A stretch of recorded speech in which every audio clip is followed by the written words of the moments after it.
Hello and welcome to the Discover Virginia Beach podcast. I'm your host, Joseph Trahan, your tour guide to the Virginia Beach area. If this is your first time listening, I am so glad you found this show.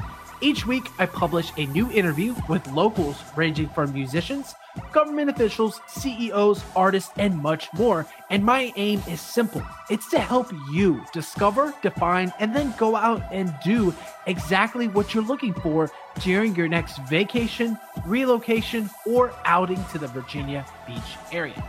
And if you're looking to join in on the conversation, take part in monthly giveaways, and get your hands on my custom event calendars, head on over to Facebook and send me a friend request. That's Joseph Trahan. And check out my Facebook group of nearly 50,000 fans of the Virginia Beach area. Don't worry about writing anything down. The links for each episode, along with the Facebook groups, will be in the description below and also in the show notes. All right, here's the show. Today, we are going across the river to check out the waterways of the Elizabeth River and how they connect each and every part of the Hampton Roads, and it all flows back to Norfolk, Virginia. Today, we have a very special focus on innovative projects that is really making waves in the community. It's called the Ryan Resilience Lab, located in Norfolk, and it's coordinated by the Elizabeth River Project, whose goal is to restore the Elizabeth River through equitable collaboration with diverse communities, businesses, and governments. We're here to explore how this groundbreaking initiative is contributing to the vibrant community here in the Virginia Beach and Norfolk and Hampton Roads area. We have the wonderful folks behind the Elizabeth Project here with us today. Louisa Black Ellis is here with us today. Louisa, welcome to the podcast. Thanks so much, Joe. Thanks for having me. Real quick, would you mind just sharing what brought you to the Elizabeth River Project for your career, and what inspires you to live and work, and make an impact here in the Virginia Beach, Hampton Roads area? Yeah, thank you so much for asking, Joe. Well, I've been working with native plants for a long time. I fell in love with plants. I used to be an English language educator, and I just found myself wanting to be touching dirt more and more every day. So I made kind of a pivot in my career, and I worked as a native plant and conservation landscape designer for a while at a native plant nursery called Southern Branch Nursery. And I really loved it there, but I live in the Elizabeth River watershed. I've lived here for over 10 years, and I literally saw firsthand the transformation that happened in the river. And loving the river and the earth as much as I do, and seeing like this river that, has one of the highest levels of maritime traffic in the country, see the return of the bottlenose dolphin in that river, I always thought was so amazing. And I honestly wasn't really planning on really ever leaving my job at the nursery because I loved it so much. But I always had it in the back of my head, if I ever go anywhere else, I want to work for the Elizabeth River Project. Like, they are really getting it done. Yeah, absolutely. Yeah, it was really the results. I was like, man, this strategy is effective. I want to do that. I love that. And perfect tee up to the conversation today. But before that, I'm very curious, what's your favorite local plant here in the area? Oh, man. Somebody just asked me that right before this conversation. I love them all so much. I will say one plant that is super cool, that you almost would never believe is native to here, is the pink lady slipper orchid. It's a really special plant because it has the symbiotic relationship with a fungus. It can only germinate if this particular mushroom is present in the ecosystem. And it just looks like this tropical exotic plant that you would never imagine would grow in your home ecosystem. And they also bloom at the same time as my birthday. So I have my yearly traditional trip where I go that to is so cool. orchids, yeah, say what's up, what's going on with your life, this is what happened in my year. So I feel very connected to those. Wonderful. The pink lady orchid. Pink lady slipper. Yeah. Pink lady slipper orchid. Love it. Awesome. Well, Louisa, we have to transition into probably one of the it's just a conversation that hits every Thanksgiving table every year, and that's just the topic and the elephant in the room that we'll address first and foremost. And obviously, part of the Virginia Beach community, we want to be educated and informed on how we can preserve and make the most of the community we live in. That's the goal of this conversation today. And of course, climate change is a big part of that. Our community relies on us to be good stewards of its resources and for everyone to enjoy. And of course, would love to hear from you, Louisa.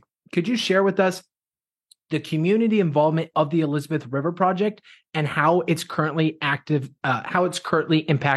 our local areas? Yeah, absolutely. So the Elizabeth River Project was started 30 years ago, actually 30 years ago this year. And it was just a group of four concerned citizens sitting around a kitchen table, looking at our home river and thinking like, wow, what is to be done? Like our river was considered so dead that it was actually a national joke. Like on Seinfeld, one of the characters went to swim in the Hudson River, and the other character is like, what are you doing? That's crazy. That's the most polluted body of water in America. And the guy goes, well, actually, the Elizabeth River beats it for commercial traffic. And it's true. Oh, ouch. Ouch. Yeah. Come on, Jerry. So exactly. And our river was considered dead. Like scientists would have competitions to see who could pull out the most deformed fish out of the river, like in The Simpsons, like the body of water that's next to the nuclear power plant where there's like three eyeballs on the fish. It was just like that. So since then, 30 years later, through mostly just like the hard work of residents living around the community who are concerned about the river and want to see it come back to life, we have seen incredible progress in the health of the river. So this river that was once considered dead, now we have seahorses, bottlenose dolphins, river otters, pelicans, and so much other really important, precious wildlife has returned to this river that most people had lost hope for. So, I mean, the effects of that, economically, as far as like recreation and enjoyment for the people of the watershed, I think they're impossible to quantify. I'm just speaking as an almost lifelong resident myself. Like I have just derived so much joy and beauty out of the restoration of this river. But after all that hard work restoring wetlands and living shorelines and oyster reefs, we did so much, and we were like, looking back, looking at this beautiful restored river, and then looming over the horizon is this massive existential threat of sea level rise and climate change. And here in Norfolk, we actually have the highest rate of sea level rise on the East Coast. Yeah, it's so crazy. It's crazy right? Just how low Norfolk is literally sinking, Literally sinking, yeah, at the same time as the water is rising. And so with that sea level rise, within the next 100 years, up to 89% of those wetlands that we just worked so hard to restore are going to drown in place. So we were looking around like, oh no, like all of our progress is going to be undone. And that's why we decided to build the Ryan Resilience Lab. And what we're really focusing on with the Ryan Resilience Lab is there are a lot of institutions that are dedicated to building resilience or adaptation around sea level rise, sort of like at an institutional level or an academic level. And what we're really trying to do here is build resilience at a grassroots level and in a way that's really looking at how we can protect the environment from sea level rise. So what that means is that we're really trying to engage people to be a part of that conversation. Like oftentimes the research and communication that's being done about these really pressing issues, it's being done in a language that most people don't speak and can't understand. Big like, words. Exactly. Very long words, many cross references, and that's really valuable. But there's a missing link between that academic conversation and the people who are actually on the front lines of this problem. And that's the missing link that we're hoping to fill with the Ryan Resilience Lab. I love that and really appreciate you sharing that as well. Climate change is a global issue, but it has very significant local impacts. For those people wondering why, like what Mm. happens when we fail to meet the remediation and restoration process? And how do you see these impacts manifesting, not just in the Norfolk waterways, but also throughout the different cities? If we were to just be like, we'll just, it happens in 100 years. It's 100-year-old problem for now. Like, let's just let it go. Yeah, that's a really great question. Well, it is 100-year problem, but it's also a problem that's happening here and now. Throughout Hampton Roads, we have not just repeated problems with nuisance flooding, like stormwater flooding, but also flooding from sea level rise, like flooding from high tide events. Mhm. And that happens during hurricanes, but it also happens from just like regular old storms. As a matter of fact, a couple years ago, this was like right when the pandemic had started, I entered a Zoom call that was 30 minutes long. Um, at the time that I began the Zoom call, it was not raining. By the time I left the Zoom call 30 minutes later, my car had been flooded and totaled by a Oh flash my flood. gosh. Yeah. Was this at your office of all places? No, this was at home Oh man. because we were, shut Sure. down. Yeah. Right. Yeah. But so this is that situation is not at all uncommon. So, I mean, there is the long-term aspect and best case scenario. We're all thinking with our descendants and we're trying to be good ancestors, like Robin Wall Kimmerer says. But even Absolutely. here and now, this issue is closing in on us. And it's something that, it's a wise investment to plan with sea level rise in mind. It's something where you're protecting your own dollars in the short and medium term. And as far as protecting the environment, well, these days, as much pollution as was once predicted to go into the river from 1 year of flooding now goes into the river from just 1 day of high tide flooding. So if we don't take these measures to protect the river from those events, then we are going to see like never before seen rates of pollution entering our waterways, not every year, but every single day. Wow. That's is insane to think about just how rapidly it's changing and evolving and moving.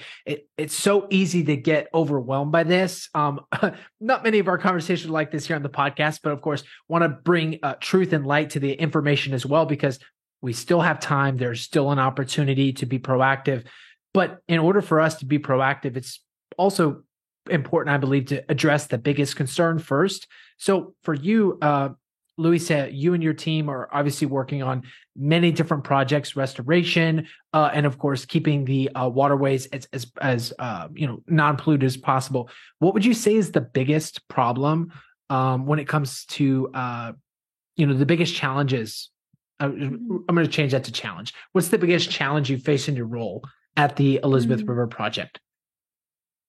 That's a really great question, Joe. And I'm gonna give two different answers. Okay. One super practical one and one more like philosophical one. Yeah. So, very practically, for the scientists out there listening, the number one challenge that the river is facing right now is pollution from stormwater flooding. So, what that means is that when it rains, the rain that washes over polluted surfaces, so all the fertilizer that's in our lawns, there's oil slicks, there's people who don't pick up after their dogs, even if it's in your backyard where you're like, it doesn't matter, it's just me. When it rains, that water takes that fecal matter into the storm drain, and that just goes directly into the river. So even if you don't live on the river, you might be thinking, oh, well, my actions won't affect the river at all. Are the land surrounding the river all washes into the river every time it rains. So lots of people think like, oh, pollution in the river, that's something for industry to worry about or government to worry about. But if you look at the data, it's actually the land that we all collectively steward that's making the biggest difference in the health of the river.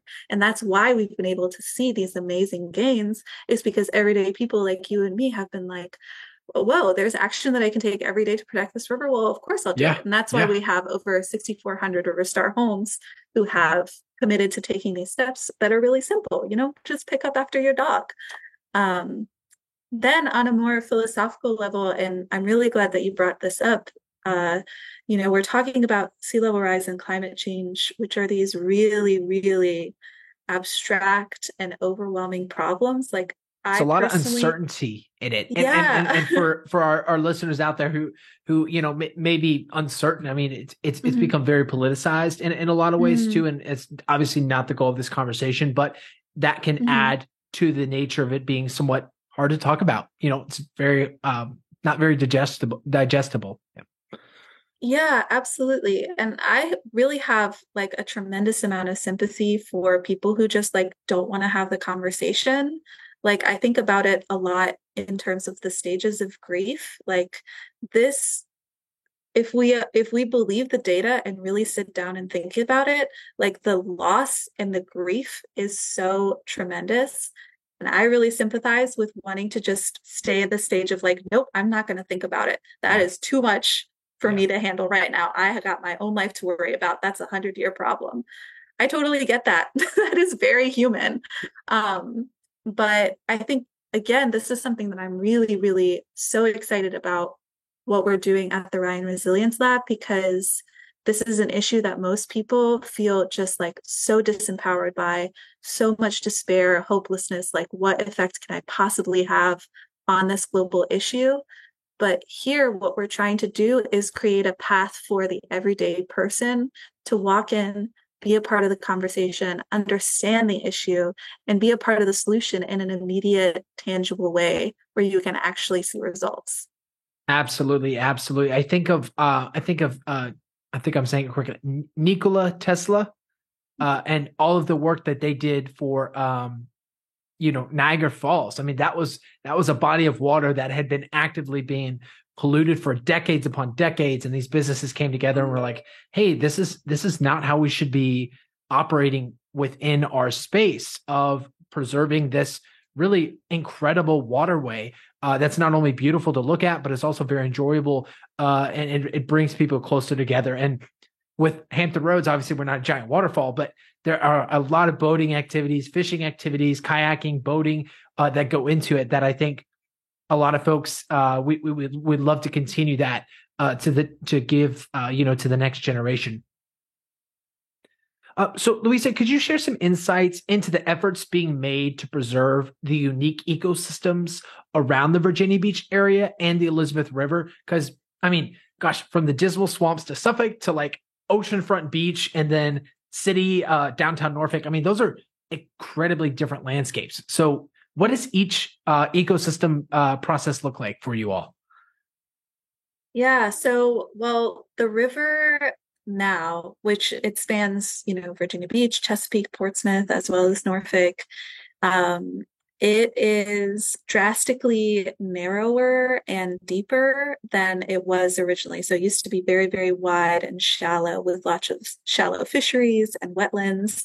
And that's really the haven. Those shallow shorelines are the haven of a lot of the amazing biodiversity of our area, like our egrets, our herons, our oysters, our amazing diversity of fish.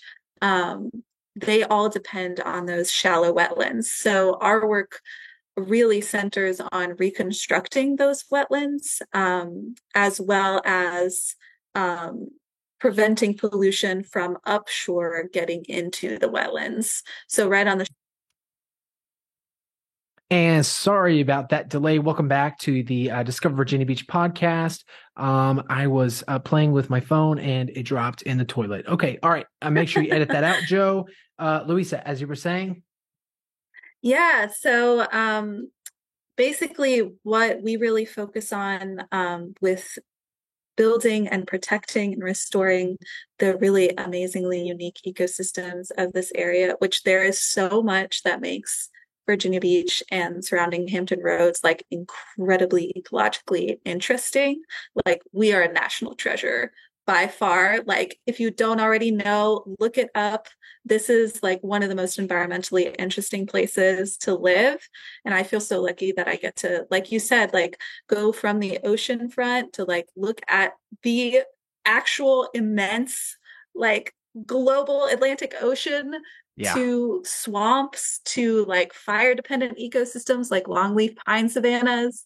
We have like carnivorous plants. We have lady slipper orchids. Like we are Hold the up. northernmost. Carnivorous plants.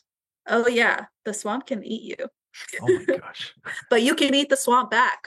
We got blueberries, service berries, we have just like such an incredible diversity of like really, really special organisms here.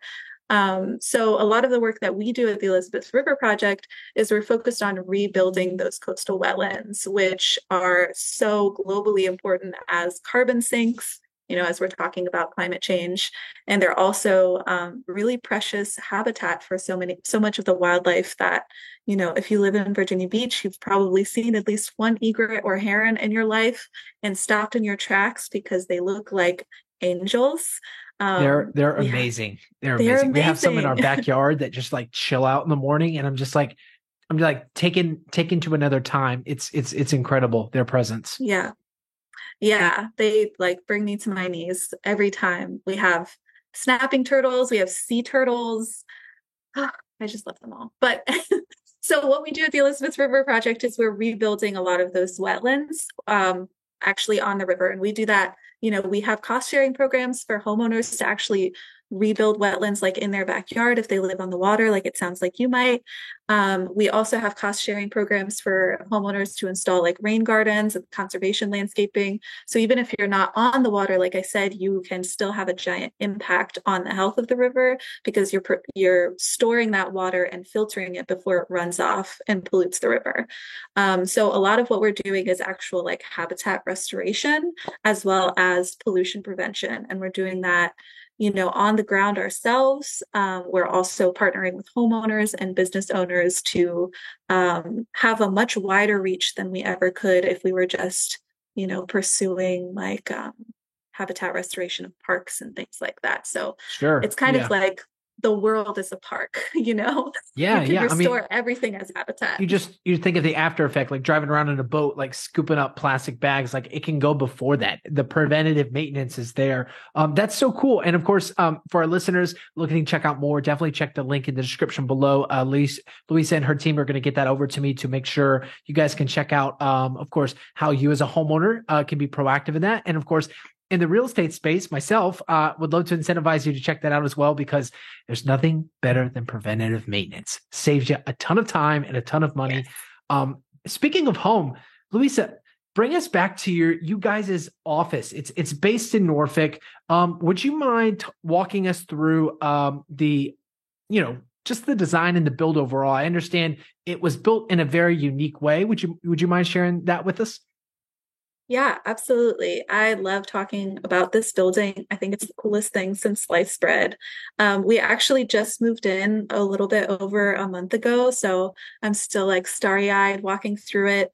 There's a million things that make it so special, but I think the one that's really eye-catching is that we built it to drown.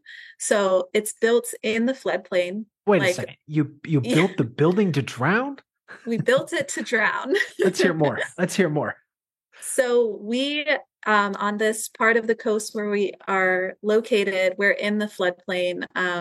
You might be familiar since you're in real estate. It's called the AE zone, or the Yes. 100-year storm event flood zone. Flood insurance required. Yes. Exactly. Yes. And the reason that we just decided to build it here is because we weren't trying to build the most resilient thing money can buy. We were trying to build resilient solutions that meet people where they're at. And where are many people in the Virginia Beach area? They're in the floodplain. Like myself, I also live in the AE zone. So we built this building in the floodplain, which so many people are in the floodplain. And we're like, okay, you're in the floodplain. So what do? The storm is coming. So we did about a million different tiny little things to make this building not only resilient to sea level rise, Like when sea level rise happens, we'll be protected. Things that we have in our building will be protected. But it's also resilient and adaptive in the sense that it's doing everything that we can to mitigate climate change and as much as we can to reverse it. So we have solar panels, we have the entire roof line is guttered, and 100% of the water that falls in our building goes to two 5,000 gallon cisterns under the building, where we use that water to flush our toilets. So instead of using clean drinking water to flush our toilets, which is how most toilets flush, we are using harvested rainwater.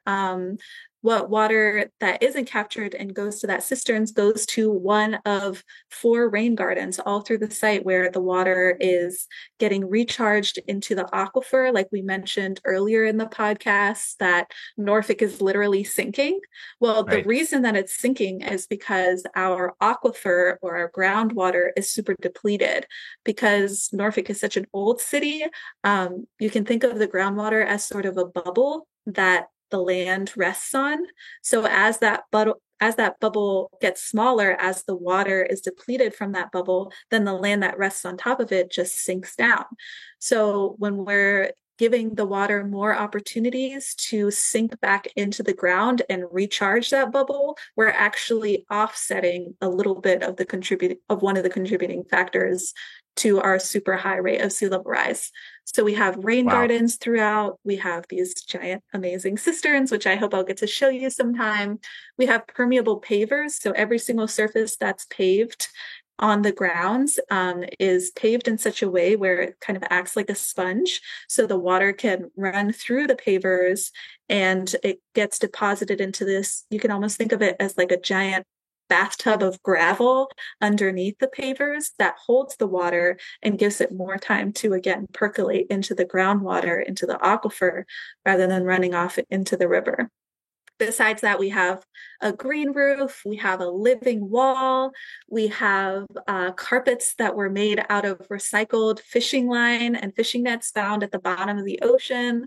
We're targeting a net zero energy footprint with this building. So not only do we have solar panels, but we also have extra thick insulation and triple glazed windows and doors throughout the building, so that we're passively like holding in our heated and cooled air. So we're pursuing like a million different strategies to basically make this building not only resilient, but also super sustainable. And what I think makes this building like one of a kind in the world is that all of these things that I just mentioned are off-the-shelf systems. So you don't have to be a millionaire. You don't have to be an engineer. You don't have to be a scientist. I was just about to ask, who built this building, this incredible sustainable building, and can they build our houses here as well? They can. So the architect's name is Work Program Architects. We worked with Sam Bowling, and he was absolutely amazing throughout the process. But the original concept of the building came from a planning charrette with Hampton University students. So they looked at ways that people were living resiliently in an escalating climate crisis all over the world, and kind of picked the best of the best, the ones that fit the most with our unique challenges in this area, and came up with the concept of the Ryan Resilience Lab. So if you come here and get a tour, which you can get a tour 5 times a week during our regular business hours, you can walk through each one of these systems one by one and learn how they were built and designed, and learn how you can install something similar in your own home or business. So we kind of like to think about it almost as like an IKEA showroom of sustainability. You know how you like walk through IKEA and you see the rooms set up in different ways and you're like, oh, I can really see this in my apartment. It's like that. We tried to pack in as many tiny little things that you can pick and choose from, so that everybody has something that they can take away, regardless of what their budget is, or the amount of space that they have, or whether they have a yard or live on the water.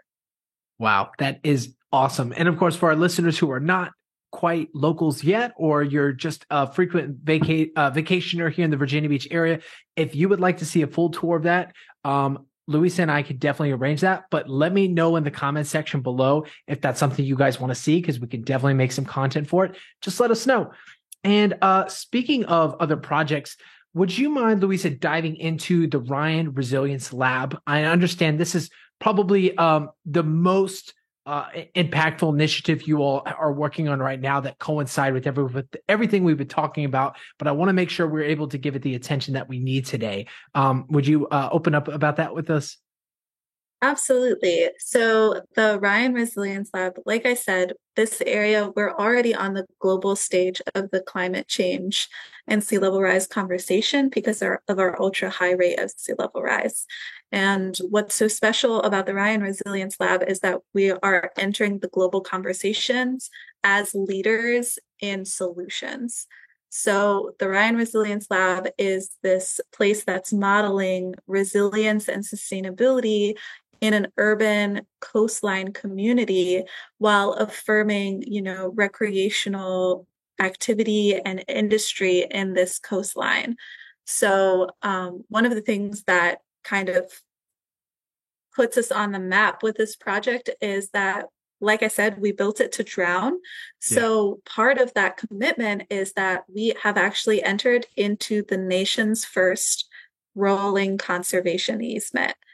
And what that essentially means is that, so a normal conservation easement, for those who don't know, a lot of the preserved areas of wilderness and like beautiful parks that we have are thanks to conservation easements. And it's basically a way of, if you own land that you never want to be developed again, you can put it into a conservation easement, and that's a legal instrument that says this will never be developed again. It will be kept in perpetuity for conservation purposes. So that's super normal. That's been around for a very long time. The thing that is maybe the world's first ever about this conservation easement is that it's actually being triggered by sea level rise. So when sea level rise reaches the point that it's no longer sustainable for us to occupy this building, we are agreeing to dismantle the building and return the entire site to the river as a fully restored shoreline. And what's really important about that is that it's holding space for people to be able to develop on an urban coastline while still protecting the river's future. You're never going to convince people to stop building on the water. Like, people love to look at the river, that's a totally normal, natural thing. Like, it's important to me to affirm people's desire to be close to the water, because that's so much of why we protect the rivers, because we love it and we want to see it. But how can you do that and still be not only making a good financial investment, but also investing in the river's future? How can you be planning to, leave when it's time to go? If you really look at the time, so the current intermediate high predictions for sea level rise are that the amount of sea level rise that it will take to dismantle this building is about 5.5 feet. And the current predictions are that it'll take about 60 to 80 years for that to happen, which is actually the lifespan of a lot of buildings that are built in the 21st century anyways. Sure. So what we're really doing is just, taking the expected lifespan of the building at face value and planning for a graceful surrender of those materials that will be obsolete by that point anyways. And we built the building in such a way where it can be more easily disassembled than most buildings. So it's not like it's going to be bulldozed. Like, the materials can then be reused and recycled to make another project. So it's really planning from cradle to grave and maybe beyond for sustainability and stewardship of the river. And then all that said, all those like big abstract concepts of sea level rise and climate change aside, like I said, this building is for the people. It really belongs to the community. Yeah, absolutely. So we are holding like countless programs, community science initiatives, events, and gatherings to engage people in the work of building resilience for the river and for our beautiful community that we love so much. I love it. Absolutely. And for all you out there looking to discover the Virginia Beach area, and of course, to promote that and to encourage sustainability for the next generation as well, this is where we're at. This is our opportunity to do that. And for those looking to learn more and get plugged in, and of course, maybe dedicate some time or at least find out how to be more involved, Louisa, would you mind sharing what that might look like? Absolutely. Well, you should definitely visit us on elizabethriver.org/events to find out about upcoming events and programs, workshops. We have an amazing otter spotter community science initiative that we're launching where those river otters that we fought so hard to bring back to the river. We now have so many of them that we're struggling to count them. So you can get involved and learn about some of the river's cutest creatures. And like I said, come get a tour. We have them around the clock. And just walk in and see. We have an art exhibit that's up in our river room right now called All Water Has a Perfect Memory. So you can learn about that exhibit on our website and come in person and visit it. We'd love to have you. Love it. Love it. Louisa, thank you so much for this very informative conversation today. It has been a joy to speak with you. And of course, to encourage our listeners to go out, learn more about the sustainability efforts here in the Virginia Beach, Norfolk area, Hampton Roads area to make the most of our waterways. With that said, Louisa, you're at work. You got to get back to work. I want to be respectful of your time. We are going to transition to our last section today, our rapid fire section. These questions are quick and fast on my end, and you can answer with as much or as little detail as you want. Are you ready? Okay. Yes, I'm ready. What is your most favorite spot along the Elizabeth River for relaxation or inspiration? I love every part of the Elizabeth River Trail. Just biking, rollerblading, or walking along the entire thing. If you've never done it before, it's absolutely magical, and you'll find so many beautiful spots along the way. Like the bird sanctuary, Weyanoke Bird Sanctuary is incredible. So I would start there, and you can find a spot along the way that's perfect for you. Great recommendation. Can you share with us one memorable experience you've had while working with the Elizabeth River Project? Yes. So every time somebody sees a river otter on our back deck, there's a river otter alert that resounds through the office, and you'll just see like a stampede of staff people like running with their cameras. out. Exactly. And I have not yet run fast enough to see one myself, but it's a tradition I love very much. Yeah. Oh my goodness. I hope you capture that picture soon. Thank you.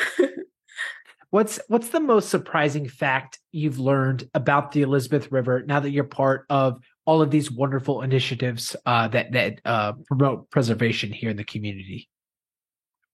I think something that is continually a surprise to me is that there are literally dolphins in our river. Like I still don't actually even believe that that's true. Like that just seems like it's something like, okay, there are river dolphins like in the Amazon, but to actually just be like on a kayak in your home river and like see like a pod of bottlenose dolphins go by, it's you can't make that up. Like that's crazy. Yeah, absolutely. And of course, for all of our listeners wondering, how do you go see the dolphins on the river? Just go check out our previous episode with Go Kayak in season 2. They actually give guided dolphin tours. So yeah, definitely go and check that out if you want to get out on the water and explore those wonderful creatures. All right. Last one for you. This is the big one. If you could implement one major change, Louisa, to enhance the Elizabeth River, maybe to change it. Money's not an option. What's your big dream? What's your big goal? If you could just do it all, let's say it takes about a year, trying to be realistic. What is it? 1 year. I would give power back to the dolphins. I would figure out a way to like instate dolphins meaningfully in institutions of power. I love it. I love it. Would they be able to like have like, I don't know, like water ventilators, so they could be on land and on water too? I think we would probably have to transfer City Hall to the river, which is happening anyways. The river is coming. Yeah. So And you look at the Waterside district on the Portsmouth side, there's just the city jail there now. So they could just tear it down. I talked to Keith, don't worry. Keith Toller with the Portsmouth Tourism Board. We talked on an earlier episode, but that's our plan. We're going to either put a casino or probably somewhere where the Dolphins can go interact with us, right? Exactly. Yeah, it's actually already underway. This is my public rollout. I wasn't planning on doing this today, but the Dolphins are in charge now. So I love it.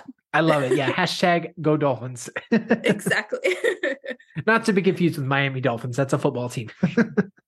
Yes. Go Dolphins. Wonderful. In Hampton Roads. Love it. Love it. Louisa, thank you so much for this wonderful conversation. And of course, thank you to our dedicated listeners for checking us out here on another episode of Discover Virginia Beach Podcast. We hope you found this information to be informative and helpful. And of course, if you have any questions or would like to learn more, check out the link in the description below, or just leave a comment. Love to answer it for you there. And if not, answer it for you directly. Have Louisa and her team help you out there as well. We hope you enjoyed this episode, and we'll catch you all in another one very soon.